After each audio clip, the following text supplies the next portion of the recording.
ভাই জ্বরের ওষুধ দিন তো। জ্বরের ওষুধ? জি ভাই জ্বরের ওষুধ জি। আচ্ছা ঠিক আছে ভাই, দিতেছি না। এই যে ভাই ওষুধ। কয় টাকা হয়েছে ভাইয়া আপনার বিল? ভাই 320 টাকা হয়েছে।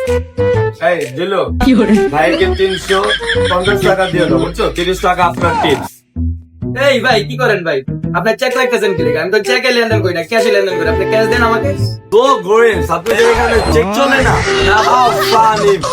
এই জিলো, আপনি তো বাস মেশিন তো আছে রাইট? কার্ডের টাকাটা পেমেন্ট করে দাও গালে। ওই মিয়া কি পাইছেন? আপনার কার্ড দেন, চেক দেন, এটা কি পাইছেন? কার্ড চেক তো হবে না, নগদ টাকা দেন, নগদ টাকা দেন। নগদে আমি কারবার করি, বা চেকে করি না। নগদ টাকা দেন। আপনার ওষুধ নেন না তো যান। দূর কোথায় চলে এসেছি, আপনি তো ওষুধই দেবো না, গরিব এলাকায়। ওই যে দাদা, যান মিয়া, যান। Zile, zile, eu alerg.